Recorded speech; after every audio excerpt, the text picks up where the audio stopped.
안녕하세요. 아흑부동산 중개법인입니다.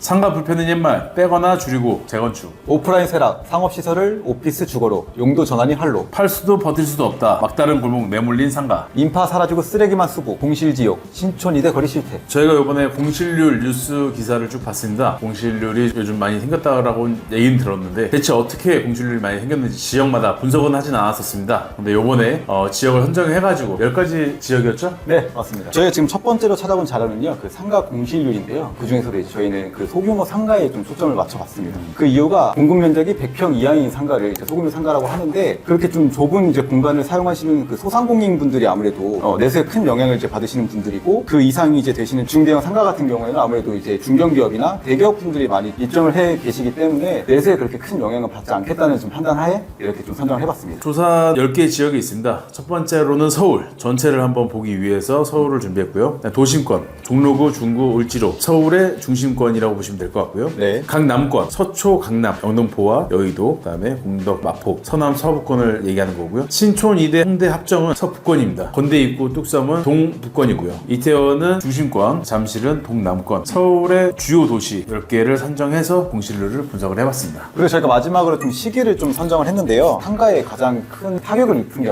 코로나 팬데믹이 그죠. 아닐까 싶어요. 네. 네.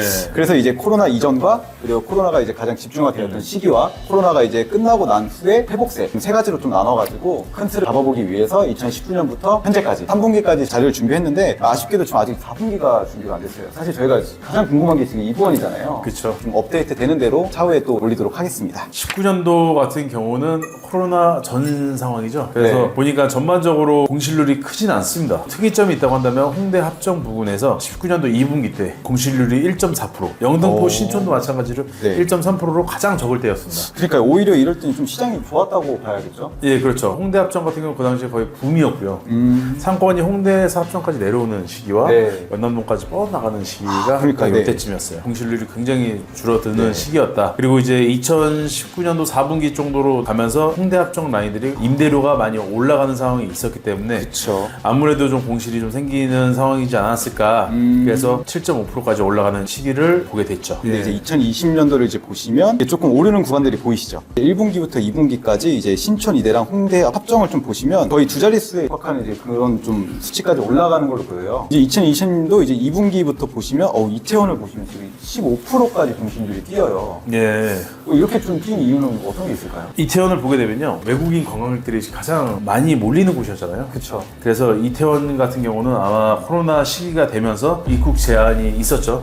맞아요. 가장 타격을 제일 많이 받았던 곳이기도 합니다. 그래서 보시게 되면 2020년도 3분기와 4분기를 보게 되면요, 네. 30%가 넘어가는 공실률을 보이고 있죠. 굉장히 큰 타격을 입었던 데가 아마 이태원이지 않을까. 네, 그렇네요. 네. 근데 이어서 지금 말씀하자면 그 홍대 합정도 사실 19.2%라는 말도 안 되는 수치가 또 나오긴 하거든요. 저희가 이번에 코로나 시대에 좀 들어가면서 전역 상권으로 주로 되어 있던 곳들이 큰 타격을 받은 것 같아요. 예, 맞아요. 이게 왜냐 좀 이유를 저희가 좀 찾아보자면, 그러니까 거리두기를 좀 시행을 했고, 네. 그에 맞춰서 그 영업 시간 제한이라는 게 좀 붙었잖아요. 예, 맞아요. 네, 그러다 보니까 이제 뭐 9시나 뭐 10시나 영업을 마무리를 해야 되는데, 사실 이런 정역 상권들은 뭐 5시에 뭐 시작하시는 분들도 뭐 많기 때문에 네. 영업을 뭐 진짜 뭐 제대로 할 수 있는 시간은 뭐 한두 시간밖에 채 되질 않아요. 네, 그렇죠. 그러니까 수입이 없다고 사실 봐야 되는 상황이거든요. 물론 네. 점심 상권이라고 해서 여기 타격을 안 받았냐는 건 아니에요. 그렇죠. 근데 네. 아무래도 좀 적었다고 볼 수 있는 게, 그렇죠. 지금 잠실이라든지 강남권에 있는 자료를 보면요, 공실률이 그닥 크게 늘어나지는 않았어요. 그다음에 강남권 같은 경우는 아직 2%대로 쭉 유지하고 있습니다.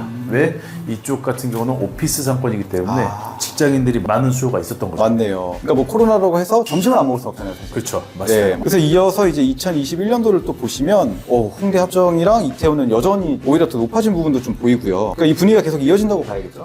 예, 홍대 합정 같은 경우는 이 당시에도 급하게 매각을 하시는 분들도 있었어요. 이태원 같은 경우도 이때는 살려는 사람이 없었습니다. 건물주들도 물론 이자가 높지는 않았었는데, 근데 공실률이 생기다 보니까 아무래도 그렇죠. 이자 감당이 안 되시죠. 그죠. 네. 연체를 하시는 분들도 좀 생기면서 그때 급하게 파시는 분들도 좀 생겼던 있었던 걸로 알고 있습니다. 제 지인도 요 시기에 맞춰서 매각을 했었고요. 네. 이렇게 좀 다사다난했던 21년도를 보내면서 저희가 지금 22년도를 좀 보시면 그래도 지금 21년도 대비해서 그래프가 좀 많이 안정되고 있는 걸 좀 보여요. 좀 회복세가 되겠죠. 이게. 네. 아무래도 가장 큰 이유가 거리두기나 영업 시간 제한 같은 규제들이 22년 4월 18일 날 예. 공식이 됐단 말이에요. 예. 네, 전면 해제가 됐어요. 네. 그래서 그거에 좀 영향을 받아서 아무래도 좀 이제 안정세에 접어들고 있지 않나. 특히 보니까 밤 상권에 있었던 곳들이 공실률이 좀 많이 현저하게 많이 줄어들기 시작했습니다. 이때는. 그니까요. 이태원도 이제 30%를 거의 넘었던 네. 그런 공실률이 이제 4%대로. 오. 네, 많은 지금 안정을 찾았고요. 예. 홍대 합정 같은 경우도 여전히 좀 높긴 하지만 가장 높았던 뭐 28.1%에 대비해서는 10포인트가량 더 뭐 네. 낮고 뭐 22년도 4분기를 보시면 한 자릿수를 다시 그러네요. 내다보는데 예. 그런 상황을 지금 보이고 있어요. 예. 그리고 신천 이대도 다시 이제 한 자리로 좀 복귀를 한 상황이고요. 예. 상황이 많이 괜찮아진 것 같습니다. 네, 그렇네요. 2023년도를 보게 되면요. 22년도의 또 회복량을 그대로 유지하면서 서울 전역의 공실량은 좀 많이 줄었습니다. 5%대로 내려왔고요. 네. 강남권은 사실 이때 제일 네, 눈에 띄는 게 0%대 공실률이었다. 그러니까 이게 오히려 그 팬데믹 이전보다 더 네. 전성기라고 봐야 될 정도로. 근데 이 당시에는 정말 많았어요. 네. 왜 그러냐면 저희 회사 임대팀을 꾸리는 게 딱 이때거든요. 아, 이 공실률을 보고 임대사업부가 생겼는데 네, 그쵸. 분위기가 아무래도 네, 임대 네. 쪽으로 흐를 거라고 그렇죠. 판단을 하셨기 때문에 근데 이게 뭐 피해 법칙이라고? 왜 그렇게 말씀하시죠? 아니요. 네. 그러고 나서 네, 공실률이 또 높아졌습니다. 그쵸. 그렇기 때문에 네, 이제 저희 때문에 그런 게 아닌데요. 어쨌든 네네. 그다음에 이제 영등포, 신촌 같은 경우도 많이 줄었어요. 드라마틱하게 줄지는 않았지만 네. 미미하게 줄어 나가고 있다. 네, 그쵸. 근데 여기서 제일 눈에 눈에 띄는 거는 바로 신촌 이대죠. 그러니까 무슨 이유가 있길래 또 이렇게. 이 이대 쪽으로 보게 되면요. 네. 이쪽이 다 일반 상업지예요. 그래서 건물들을 다 신축을 하고 네. 이제 준공을 하고 하다 보니까 상가 비율이 적어지고 오피스텔이 많이 생겼어요. 아. 그러다 보니까 옛날에 그 이대만의 특성들이 좀 많이 없어진 것도 있었고 주차장을 면제구역으로 만들어서 네. 주차장이 없다 보니까 소비력 있는 사람들이 많이 다니지 않았을까. 아무래도 홍대 합정 쪽이 워낙 상권을 빨아들이기도 했었고 그쵸. 그러니까 가장 좀 붙어 있는 근접한 상권이 가파르게 좀 오르다 보니까. 네, 건대 쪽을 보면요. 이쪽도 핫했죠. 건대 입구. 그쵸. 한 4%대로 쭉 유지를 하고 있고요. 네. 뚝섬 쪽 같은 경우는 6%에서 지금 점점점 줄어들고 있는 시대라고 볼 수 있을 것 같습니다. 이태원도 마찬가지로 30%대까지 육박했던 것들이 이제 10%와 10% 이내 쪽으로. 그러니까 여전히 좀 높은 수치이긴 하지만 예. 그전 수치에 비해서는 이제 현저히 좀 낮아졌기 때문에 추스리고 있는 상황이라고 보겠습니다. 예, 잠실 쪽 같은 경우는 사실 2.4%대였는데 네. 9.7%대까지 올라왔어요. 다른 부분이 생기는 건요. 여기가 이제 고금리 시기가 엮여가지고 결과적으로 다 빚내서 장사를 하잖아요. 그렇죠. 네, 맞습니다. 좀 더 공실이 좀 생기지 않았을까. 먹자 상권 같은 경우야 사람들이 유입되니까 좀 네. 버틸 수 있겠지만 항아리 먹- 상권 같은 경우는 폐업률이 좀 높아지지 않았나라는 생각을 좀 합니다. 이제 2024년도를 보실 텐데 여기는 이제 코로나 영향이 많이 벗어났다고 볼 수 있어요. 예, 공실률을 보면요. 서울 전체로 봤을 때 2024년도 3분기와 4분기에서 이제 4%대 공실률이 생겼습니다. 처음 진입했네요. 그렇죠. 코로나 이후로 5% 6%까지 갔다가 이제 4% 진입을 처음 하게 된 시기가 바로 2024년도 3분기, 4분기라고 보면 될 것 같습니다. 도심권 같은 경우도 뭐 그대로 6%대로 쭉 이어져 가고 있고요. 강남권 같은 경우는 2%대 시작했던 게 이제 4분기 때는 한 4% 정도. 영등포, 신촌 라인 같은 경우는 조금 떨어졌습니다. 3.2%. 신촌 이대도 많이 줄어들었어요. 9.5%로 많이 줄었고 홍대 합정 같은 경우는 그대로 유지하고 있습니다. 뚝섬 쪽이 가장 많이 줄었는데요. 아무래도 성수동 라인이 같이 뜨면서 네. 공실률이 제일 줄어들지 않았을까라는 그쵸. 생각이 좀 듭니다. 네, 지금 가장 핫한 지역이니까요. 예, 이태원 쪽 같은 경우는요 아직 회복 안 된 부분들 좀 있었습니다. 뭐 경리단길 같은 경우도 회복도 지금도 안 되고 있죠. 그렇죠. 그런 것들을 네. 봤을 때 아마 계속 유지되지 않을까. 그리고 이제 잠실 같은 경우는 그대로 공실이 9%대로 쭉 이어져 가고 있습니다. 2024년도에는 좋아지는 데는 좋아지고 나빠지는 데는 조금씩 나빠지고 있는 양극화의 모양이 좀 보이지 않나라는 생각이 네, 듭니다. 그러네요. 네, 이제 마지막으로 이제 2025년도 공시를 좀 살펴보면요. 그 서울 지역부터 보시면 보면 큰 변화는 없어요. 근데 이제 반등을 해야 된다고 좀 봐야 되나요? 왜냐면 2024년도 이제 4분기 데이터에서 1.6포인트 정도 지금 오르는 상황이고요. 네, 굉장히 안 좋게 반등을 하는 거죠. 네. 공실률이 거의 한 30% 정도 올랐습니다. 왜냐면 24년도 4분기에는 4.8%였던 공실률이 네. 25년도 3분기에는 6.6%로 공실률이 좀 많이 생겼고요. 도심 같은 경우는 2024년도에는 6.9%였던 공실률이 네네. 많이 줄었어요.